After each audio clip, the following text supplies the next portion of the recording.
여러분 안녕하세요. 4주차 2차 시 수업을 시작하겠습니다. 4주차 2차 시에 배울 내용은 가설 검증입니다. 가설, hypothesis, 가설을 설정하고 가설을 지지되는지 기각되는지 자료를 통해 검증하는 그런 과정이 되겠습니다. 4주차 2차 시 수업 목표는 연구 가설을 논리적으로 설정한다. 그 다음에 설정된 연구 가설의 적절성을 평가한다. 두 가지 측면을 보도록 하겠습니다. 널슨 리서치 맵을 보시면 우리가 첫 단계에서 연구 문제를 선정하는 거 배웠고요. 그 다음에 연구 주제와 관련된 문헌을 충실하게 고찰해서 문헌을 분석한 것을 체계적이고 논리적으로 기술하는 것까지 배웠습니다. 리서치 맵에서 프로세스 맵에서 다음 단계는 연구 설계의 선택입니다만은 그 중간 단계에 연구에서 주로 사용되는 용어의 정의, definition of term, 용어의 정의가 있고 그 다음에 가설 설정, hypothesis formation이 있습니다. 용어의 정의는 사전적 정의, 이론적 정의, 조작적 정의로 되어 있는데 모든 연구에서 용어의 정의를 내리지만 그것이 리서치 맵에 들어갈 만큼 큰 부분은 아니기 때문에 연구 문제의 뒷부분에 용어 정의 이렇게 해서 들어가 있습니다. 연구 필요성 뒷부분에. 그 다음에 가설 설정은 오늘 배우는 가설의 종류가 단순 가설, 복합 가설, 지시적 가설, 비지시적 가설, 귀무 가설, 대안 가설, 연역적 가설, 귀납적 가설. 이렇게 가설은 이렇게 체계적으로 세워야 되는데 왜 여기 순서에 들어가지 않았냐면 상관성 연구나 실험 연구에서 즉 두 개 이상의 변수가 있는 경우에는 가설을 설정하지만 단순한 조사 연구, 팩터 아이솔레이팅인 조사 연구에서는 가설을 세우지를 않습니다. 그래서 가설을 세우는 연구도 있고 안 세우는 연구도 있기 때문에 가설 설정이 순서에는 들어가지 않았지만 보통은 연구의 필요성 쓰고 그 필요성 서론에 연구의 필요성, 용어 정의, 그 다음에 연구 가설 이렇게 나오게 됩니다. 자, 그러면 가설에 대해서 본격적으로 살펴보면 연구 가설을 논리적으로 설정하는 과정을 살펴보면요. 가설은 가설이라는 것은 두 개 이상의 변수가 있어야 세울 수가 있어요. 그래서 가설은 두 개 이상의 변수가 필요하기 때문에 예를 들자면 A가 높으면 B도 높을 것이다. 간호대학생의 불안도가 높으면 학업성 지조가 낮을 것이다. 이렇게요. 그 다음에 A 집단의 C는 B 집단의 C보다 높을 것이다. 이완요법을 사용한 수술 환자의 불안은 이완요법을 사용하지 않은 수술 환자의 불안보다 낮을 것이다. 이런 식으로 여기 A와 B 학생의 불안과 학업성 지도 두 개 변수가 있죠. A 집단, B 집단이라는 것은 어디까지나 대상자를 얘기하는 거고요. A 집단, B 집단의 차이가 뭐예요? A 집단, B 집단의 차이. 이완요법을 사용한 군, 사용 안 한 군이니까 차이는 이완요법이라는 겁니다.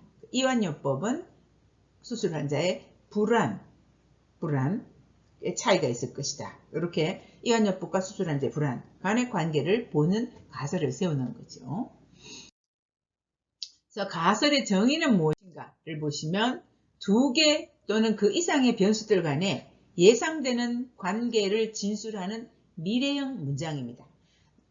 지금 현재는 이론에 의하면 그렇게 생각되지만 또는 내가 관찰한 상황을 보자면 그렇게 예상이 되지만 그것이 실제 연구를 통해서 과학적인 과정을 통해서 정말 그렇게 되는지 검증을 해봐야 되기 때문에 가설을 세울 때는 두 개 또는 그 이상의 변수들 간에 예상되는 관계를 앞으로 검증해 볼 거기 때문에 예상되는 관계를 진술하는 미래형 문장, 뭐뭐는 뭐뭐보다 뭐뭐 할 것이다. 이렇게 미래형 문장으로 세우는 것이 가설입니다.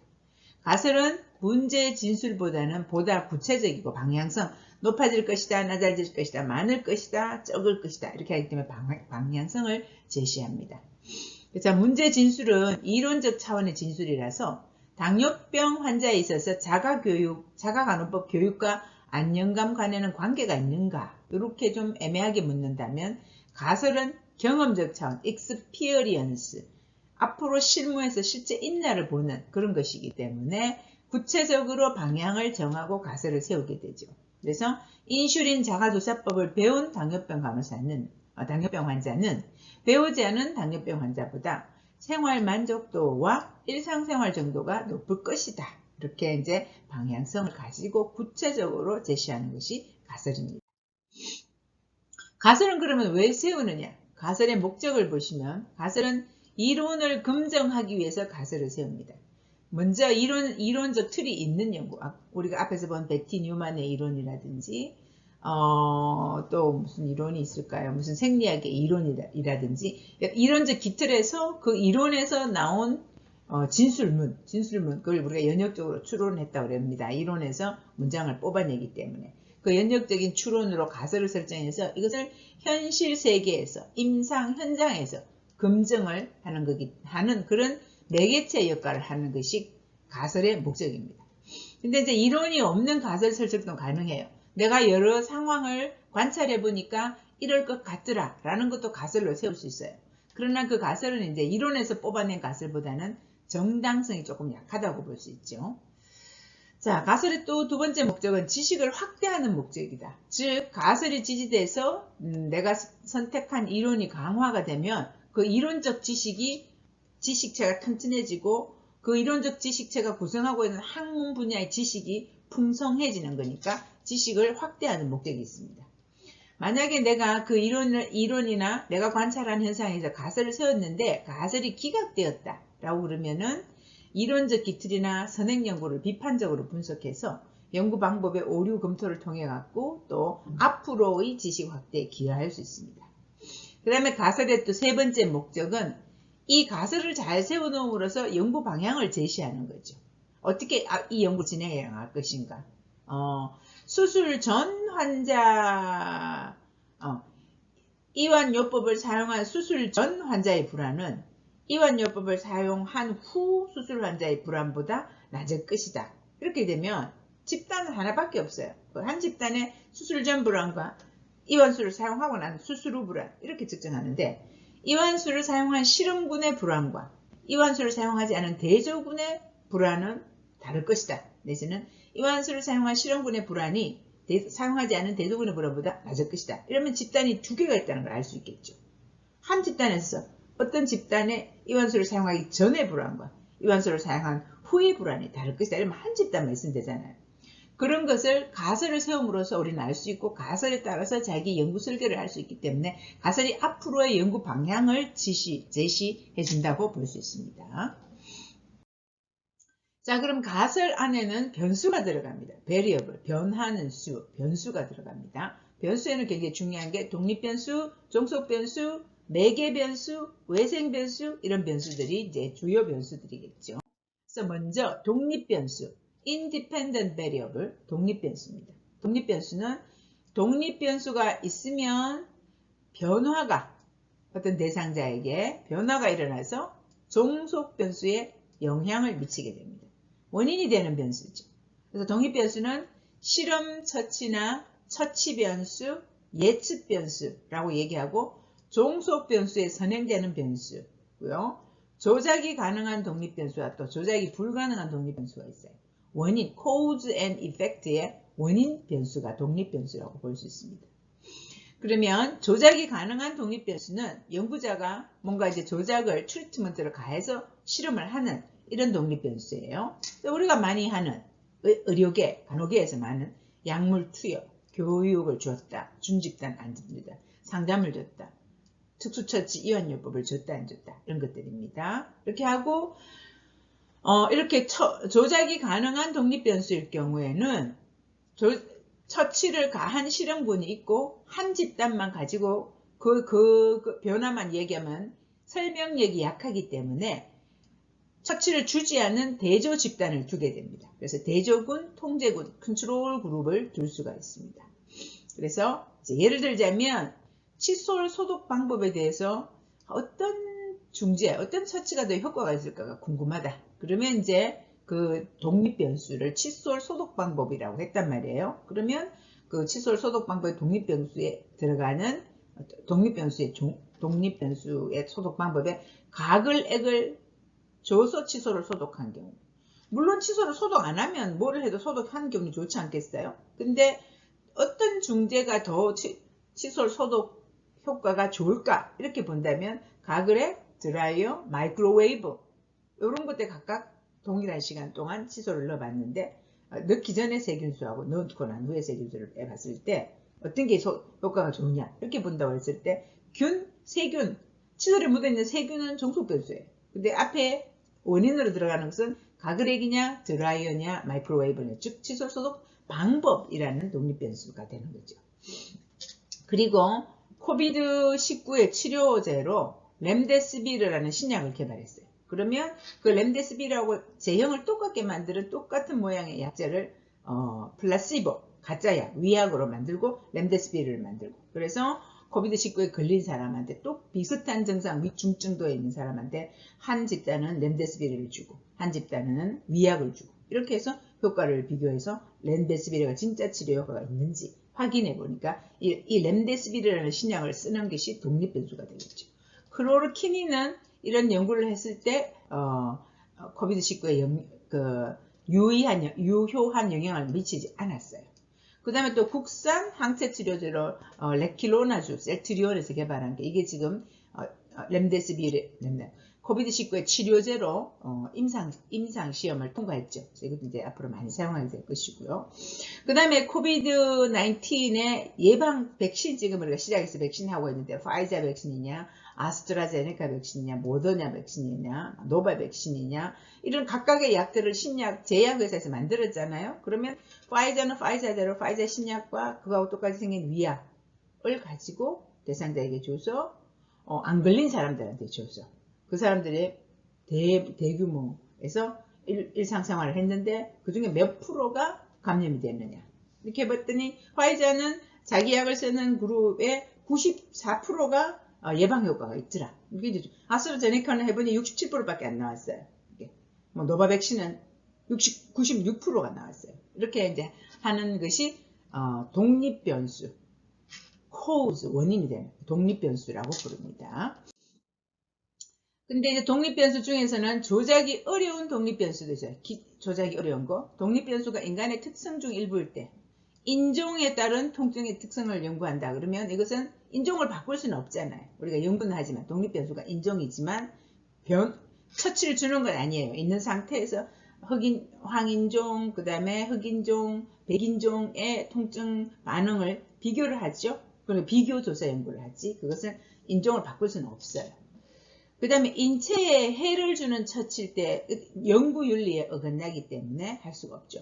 담배를 하루에 한갑 피우는 사람과 세갑 피우는 사람의 폐 형태가 어떤지 궁금하다. 그렇지만 그것을 어떤 실험 대상자들 그 사람들을 불러서 하루에 담배를 3갑씩 막 피우게 할 수는 없죠. 윤리에 어긋나죠. 그런 경우에는 조작이 어려운 독립변수라고 볼 수 있어요. 그런 경우도 우리가 후향적으로 그냥 지금까지 담배를 하루에 3갑씩 피워온 사람과 안 피운 사람과 그 사람들을 잘 뽑아내서 그 사람들의 폐 상태를 후향적 조사 연구를 하는 수밖에 없죠. 조작이 어려운 독립변수다. 이렇게 볼 수 있습니다.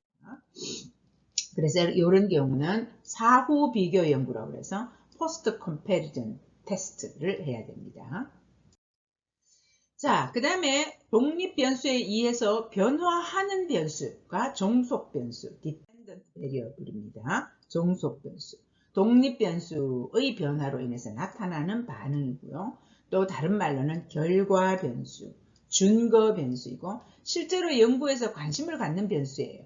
그 폐 상태, 인간의 폐 상태라는 게 최종적으로 우리의 아웃컴이잖아요. 환자의 불안, 이게 아웃컴이거든요. 그 아웃컴이 이제 종속변수입니다. 그래서 어떤 독립변수를 줬을 때, 그 다음에 어떤 변화가 일어나서 최종적으로 그 변화, effect, cause and effect, 원인과 결과라고 봤을 때 그 결과 변수가 dependent variable입니다. 그래서 앞에 칫솔의 소독 방법이라는 독립변수가 있을 때 종속변수는 칫솔의 세균수예요. 칫솔의 세균수. 그래서 균을 배양해서 세균수를 카운트해 보는 거고. 그 다음에 뭐 레킬로라든지 렘데시비르라든지 코비드 치료제를 개발했어요. 신약을.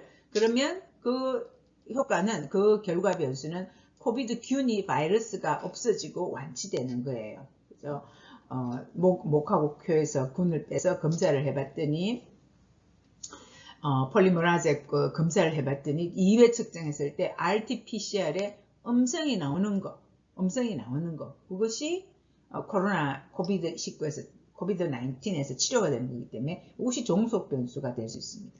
또 경우에 따라서는 조금 다른 거지만 완치가 될 PTSD, Post Traumatic Stress Disorder, 참 코비드에 걸린다는 것도 걸리고 서바이버가 됐을 때 굉장히 본인도 퇴원 후에 리커버리 후에도 참 포스트 트라우마 스트레스가 있을 수 있습니다. 그런 것들이 이 치료제를 썼을 때 치료기간이 단축되니까 그런 것들이 줄어드는지 이런 것들도 종속 변수로 볼 수가 있습니다. 그 다음에 이제 외생 변수 있습니다. 외생 변수, extraneous variable 또는 혼동 변수. 이것은 외생 변수는 독립 변수가 종속 변수에 미치는 영향을 우리는 보고 싶은데 독립 변수 이외에 다른 기타 변수들이 종속 변수에 조금하게 영향을 미치기 때문에 결과에 혼동을 줄 수 있어요. 그래서 confounding variable, 혼동 변수라고도 얘기합니다. 결과에 영향을 주는 변수이긴 하지만 연구에서 관심 있게 다루는 변수가 아니고 일종의 또 다른 독립 변수인데 우리 연구자들의 입장에서는 독립 변수가 종속 변수에 주는 영향을 깨끗하게 보려고 그러면 외생 변수들을 차단해 줘야 돼요. 어떤 외생 변수가 있나 확인해서 차단해 줘야 되는 이런 변수가 외생 변수입니다. 예를 들자면 인부에게 제공한 사회적 지지가 인부의 입원 기간을 짧게 하는가라는 게 관심인데 사회적 지지 이외에 결혼 상태, 기혼이냐 미혼이냐, 미혼모가 결혼하면은 진짜 미혼모가 아기를 낳고 나면은 더 입원해 있고 싶어도 입원을 못하는 경우가 있지 않겠어요? 그런 결혼 상태, 연령, 또 분만 횟수, 문화적인 배경 이런 것들이 입원 기간에 사이드로 영향을 미치기 때문에 이런 것들은 만약에 실험 연구를 한다 그러면 다 조정을 해줘야 된다 이 말이에요. 그래서 독립 변수가 있으면 컨디션 A, 컨디션 B에 따라서 컨디션 A하고 컨디션 B라는 실험 처치를 주려고 그래요. 이 실험 처치를 줘서 변해서 종속 변수가 어떻게 변하는지 보고 싶은데 그 사이에 extraneous variable, 외생 변수가 영향을 미칠 수 있는 거예요.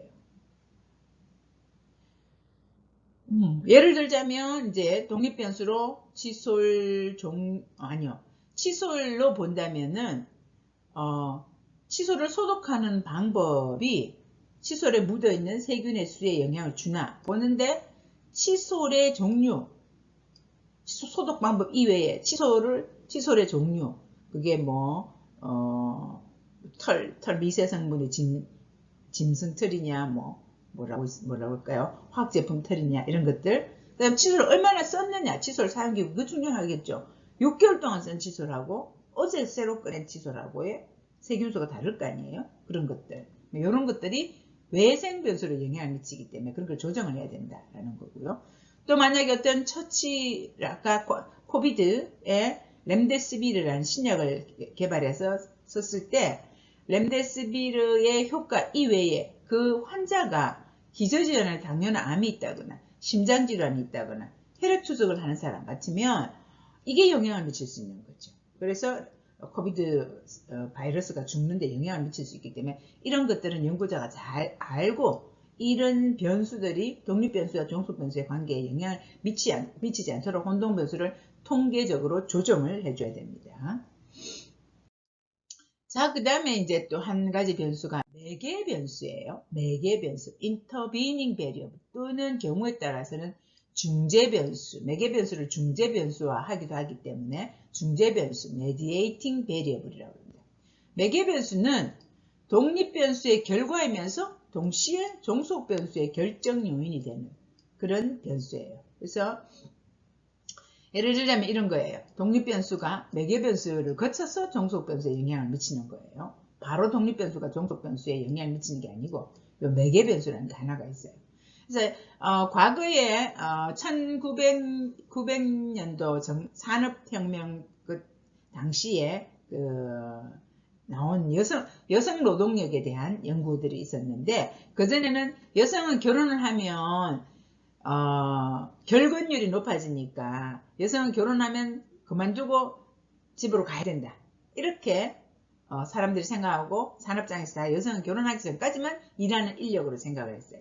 근데 한 사회학자가 여성은 왜 결혼하면 결혼율이 그렇게 높아질까를 가지고 연구를 했어요. 연구를 해봤더니 여성 중에서도 결혼해서 집에서 가사를 안 하는 사람은 결혼율이 결혼 전과 똑같았어요.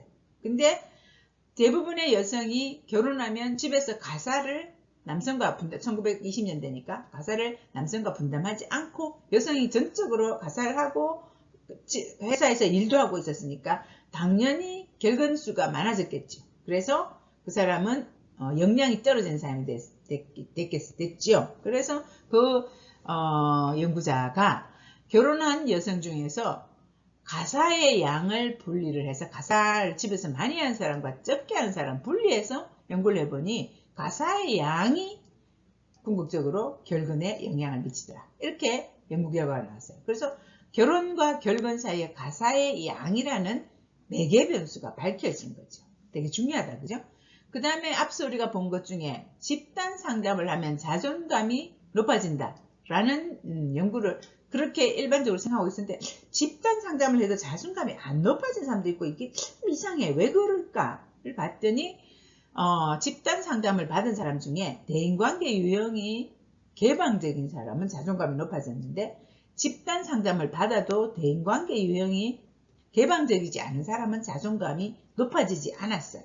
그래서 집단 상담의 유무보다는 집단 상담을 받아도 대인관계 유형 개인이 어떤가, 요 매개변수에 따라서 자존감이라는 종속변수가 달라지더라, 이렇게 알게 됐습니다. 그래서 집단 상담에서 대인관계 유형이 어떻게 바뀌느냐, 이거에 따라서 바뀌면 자존감이 높아지는데, 집단 상담을 해도 이게 대인관계 유형이 폐쇄형인 사람은 자존감이 높아지지 않더라, 이렇게 됐기 때문에 매개변수로서 역할을 하게 됩니다. 그래서 독립변수가 있고 매개변수를 거쳐서 종속변수에 영향을 주게 되는 거죠. 예를 들자면 은퇴를 하면 삶의 질이 높아진다, 낮아진다. 되게 은퇴를 하면 삶의 질이 좀 낮아진다, 이렇게 나와 있는데, 그것도 매개변수로서 패밀리 인컴이 굉장히 높고, 그 다음에 hour of meaning work, 뭔가 은퇴를 해도 의미 있는 일을 하는 시간이 기니까 QOL이 은퇴 전과 별 차이가 없더라, 이런 연구 결과가 나왔거든요. 그래서 매개변수가 있다, 이렇게 볼 수가 있습니다. 자, 그러면 여러분 이제 생각과제, 수업 중 생각과제를 한번 해봐야겠죠. 여러분 연구 문제를 지금 3개 들고 있어요. 3개 들고 있는데 3개 중에서 그 2개를 갖고 와서 여러분 연구 문제 독립변수, 종속변수, 외생변수, 매개변수를 찾아서 적어보도록 하겠습니다. 그래서 연구 문제 1 딱 적으시고요. 그 연구 문제의 독립변수, 종속변수는 연구 문제에 드러나야 됩니다.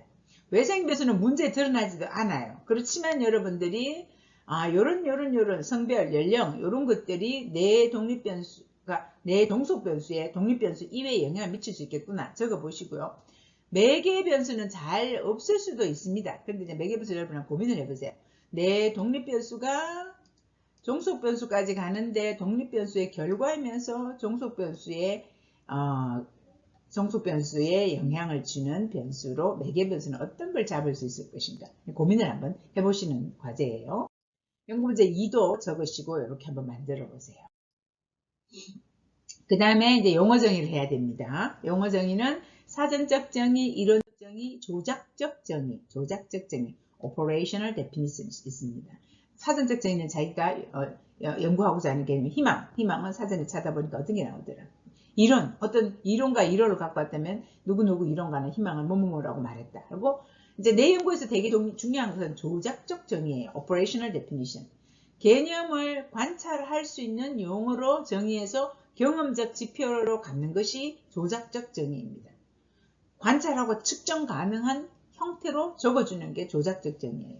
예를 들어서 신장, 키예요, 키. 그냥 키를 잰다 이렇게 말하면 재는 방법을 다 다르게 알기 때문에 안 됩니다.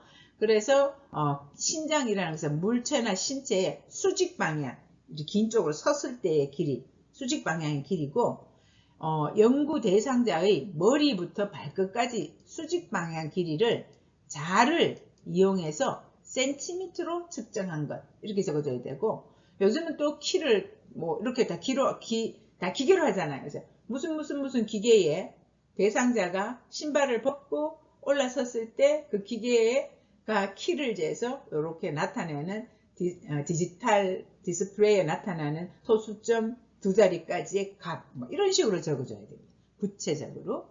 그 다음에 이제 예를 들자면 가족지지, social support라는 게 있는데, 가족지지 이게 진짜 가족지지 또는 사회적 지지, 이게 뭐가 가족지지지? 어떻게 해주는 거야? 가족들이 뭐 날 예쁘다고 해주는 거야? 나한테 돈을 주는 거야? 이제 막연하죠. 그래서 이것은 환자의 자가간호 행위에 대한 가족의 정서적, 정보적, 뒤에 평가적 지지 정도로서 연구자가 개발한 가족지지 측정, 이행 측정 도구 12문항 4점 척도로 측정한 점수이다. 또는 노백이 개발한 사회적 지지 측정 도구 38문항으로 측정한 점수이다. 이렇게 구체적으로 제시해 주는 것이 조작적 정의입니다. 다음으로 이제 가설의 종류입니다. 가설의 종류는 단순 가설, 하나의 독립변수와 하나의 종속변수 간에 기대하는 관계를 예측하는 거예요. 질병에 대한 이해가 높은 암 환자는 질병에 대한 이해가 낮은 암 환자에 비해 이행률이, 자가간호 이행률이겠죠. 자가간호 이행률이 높을 것이다. 한계, 질병에 대한 이해라는, 암 환자는 대상자고요. 질병에 대한 이해가 독립변수고요. 자가간호 이행률은 종속변수예요. 한계 변수 간의 관계를 보는 거니까 단순 가설이에요. 자, 복합 가설은 2개 이상의 독립변수와 2개 이상의 종속변수 간에 기대되는 관계를 예측하는 겁니다. 예를 들자면 높은 자존감과 낮은 불안감을 보이는 암 환자는 낮은 자존감과 높은 불안감을 보이는 암 환자보다 자가간호 이행률이 높을 것이다. 이러면 뭐가 2개예요? 독립변수가 2개죠. 자존감, 불안감. 종속변수는 자가간호 이행률 1개예요. 그래서 2개의 독립변수와 1개의 종속변수 간에, 특히 이럴 때는 독립변수 간에 상관관계가 있을 때 이렇게 같이 보는 복합가설을 만들어줘야 됩니다. 자존감과 불안감은 좀 관련이 서로 있는, 상관관계가 있는 변수이기 때문에 묶어서 2개의 독립변수와 1개의 종속변수 간의 관계를 보는 가설로 만들면 복합가설입니다. 그 다음에 또 가설에는 지시적 가설과 비지시적 가설이 있어요. 지시적 가설은 변수 간의 관계에 대해서 기대하는 방향을 제시하는 거예요. 그래서 유치도뇨 환자 중 방광훈련을 받은 환자는 방광훈련을 받지 않은 환자보다 도뇨관 제거 후 방광기능장애가 적을 것이다. 방향, 적을 것이다, 많을 것이다, 높을 것이다, 낮을 것이다. 이렇게 이제 방향을 제시해주는 가설은 지시적 가설입니다. 어떤 경우에 지시적 가설을 세울 수 있냐면 명확한 이론적 근거가 있을 때, 또 선행 연구가 여러 편의 결과가 일치할 때, 이럴 때는 지시적 가설을 쓸 수 있어요. 그리고 지시적 가설을 세웠을 때는 이렇게 일축 분석, 원테일 테스트, 단일 방향 분석, 통계하는 방법 중에 요걸 쳐줘야 됩니다. 이것은 뭐냐면 통계를 만약에 투테일 테스트를 하게 되면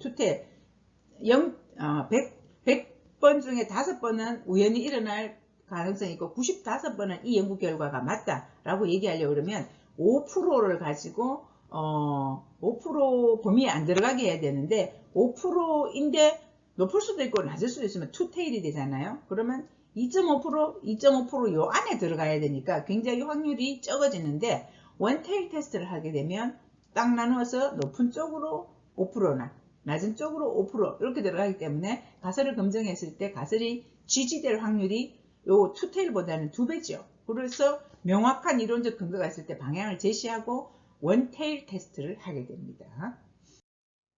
자, 비지시적 가설은 관계 방향을 제시하지 않습니다. 유치도뇨 환자의 방광훈련 유무에 따라 방광기능장애는 차이가 있을 것이다. 뭔가 다를 것 같긴 한데 높을지 낮을지 명확하지가 않아요. 그러면 차이가 있을 것이다. 이렇게 non-directional, 비지시적 가설을 세우는데 이것은 근거되는 이론이 뚜렷하지 않을 때, 또 선행 연구 결과가 일치하지 않을 때, 하지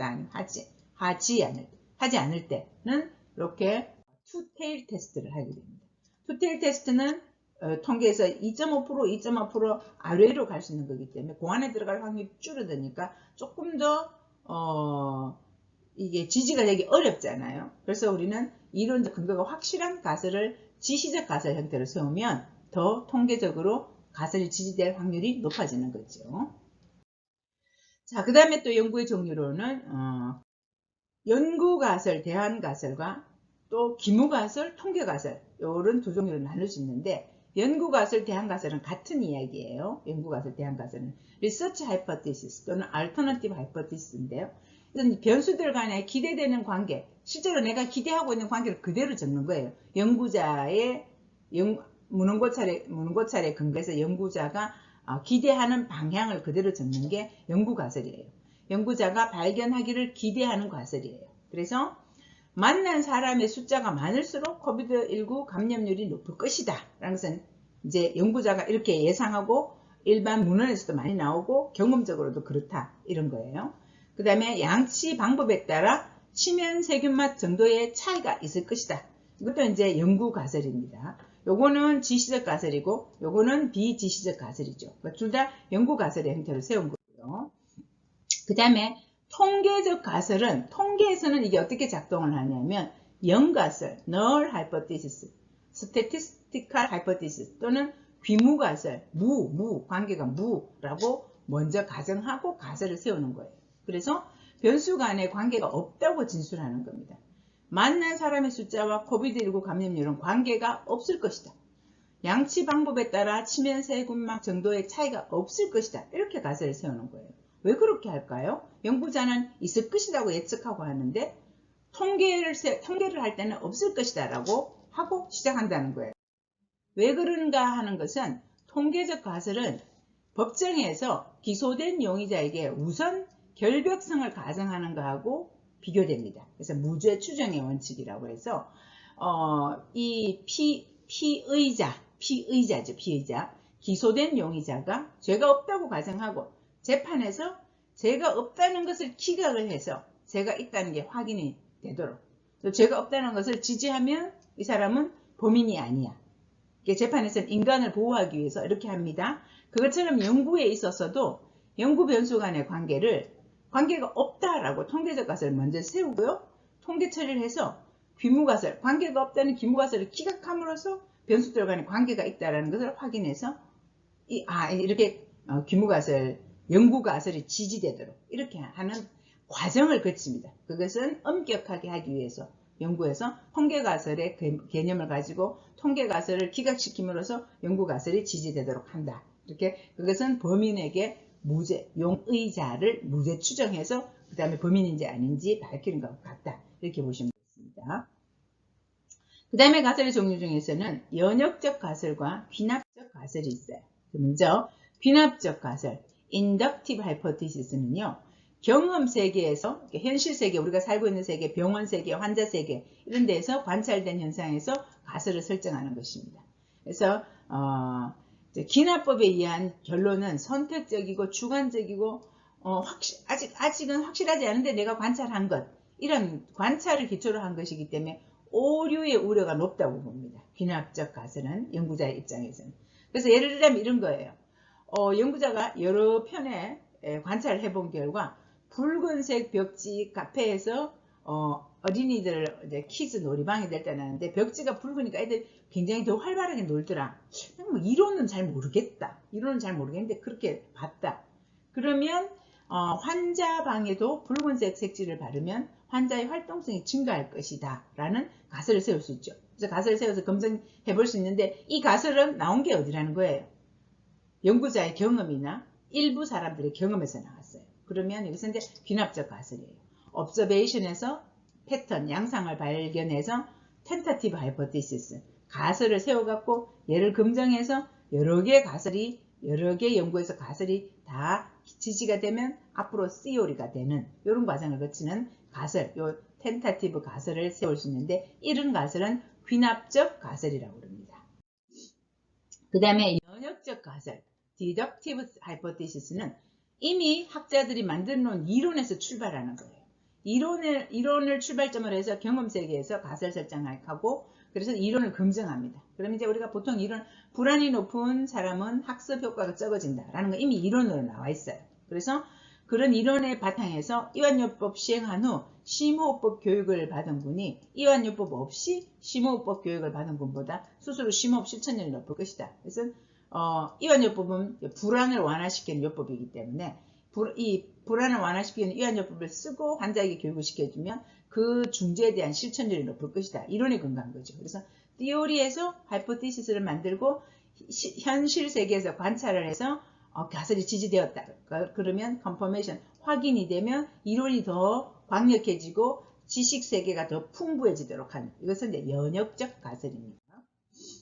자, 그래서 여러분들이 이제 수업 중 과제를 생각 과제를 한번 해보세요. 여러분이 갖고 있는 연구 문제 한 개를 갖고 오세요. 그 연구 문제는 가설을 세울 수 있는 연구 문제. 여러분 3개 중에서 한 개 이상은 가설을 세울 수 있는 거 갖고 오라고 그랬죠. 상관성 연구. 한 변수 2개 간의 관계를 보는 것. 실험 연구는 어떤 차치를 주었을 때 어디에 영향을 미칠 것이다 라는 이런 독립 변수와 종속 변수가 있는 그 연구 문제 중에서 선택을 해서 연구 문제를 적으세요. 적으시고 단순 가설의 형태로 독립 변수 1개, 종속 변수 1개.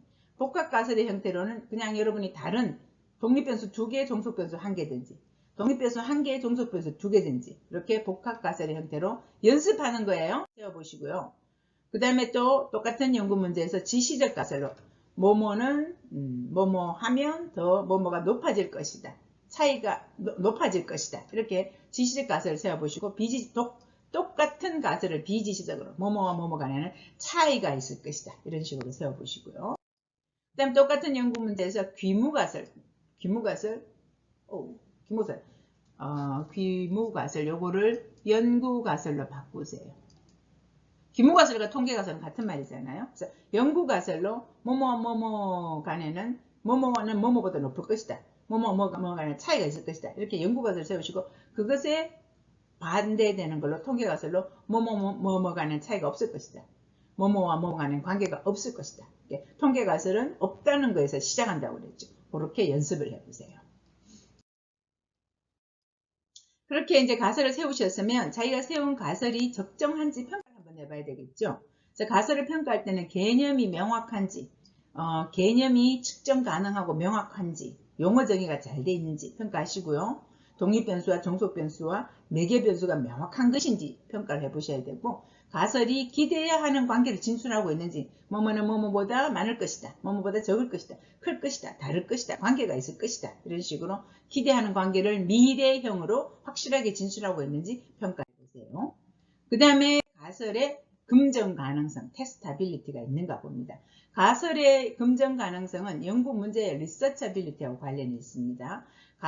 가설에서 사용하는 변수는 특히 종속 변수는 관찰이 가능하고 측정이 가능하고 분석이 가능한 변수를 갖고 와야 됩니다. 그런 변수로 가설을 세워놔야지 가설이 우수한 가설로 가설의 점수가 높아지는 겁니다.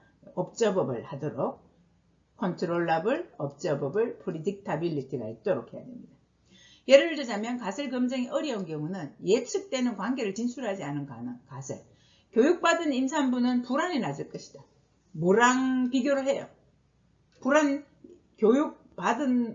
교육받고 난 임신부의 불안 1개밖에 점수가 없는 비교를 못 하잖아요. 가설 아니에요. 틀렸어요. 그 다음에 가설 내에 변수의 관찰이나 측정이 불안한 경우, 측정이 불가능한 경우, 측정 못하겠는 경우, 그 다음에 가설 안에 도덕적이나 윤리적 쟁점, 가치, 밸류 등 쟁점을 표현하고 있는 경우도 가설로 설정하기 어렵습니다. 도덕적 윤리적은 윤리학이나 철학에서 다루라고 그랬죠. 그 다음에 가설에 있어서는 가설이 정당성이 높은가 낮은가를 보게 됩니다. 그래서 앞에서 기존 이론이나 일치된 선행 연구에서 가설을 추출했다면 정당성이 높아요. 즉 연역적으로 티오리에서 가설을 뽑아냈다면 연역적으로 했다면 정당성이 높아요. 그런데 새로운 연구 문제, 귀납적 접근법으로 내가 여러 가지 관찰을 해보니까 이런 것 같아서 이론은 아직 안 나왔지만 관찰을 근거로 논문을 몇 편 근거로 해서 이렇게 세웠다. 이렇게 했을 때는 좀 가설의 정당성이 낮다고 평가를 해 주셔야 됩니다. 그리고 선행연구의 결과들이 일치하지 않을 때는 그 이유를 파악하기 위해서 가설을 비지시적 형태로 세워주셔야 되겠죠. 그래서 가설이 비지시적 형태거나 그 다음에 귀납적 형태면 정당성이 좀 낮다 이렇게 볼 수 있습니다. 자, 그래서 여러분들이 가설을 어떻게 설정하느냐, 가설의 종류에는 어떤 것들이 있느냐 받고 자기가 설정한 가설이 정당성이 있느냐, 검증이 가능하냐, 명확한 용어를 가지고 했는가, 방향을 세워줬는가 이런 걸 가지고 가설을 평가하시게 되겠습니다. 여러분 수고하셨습니다.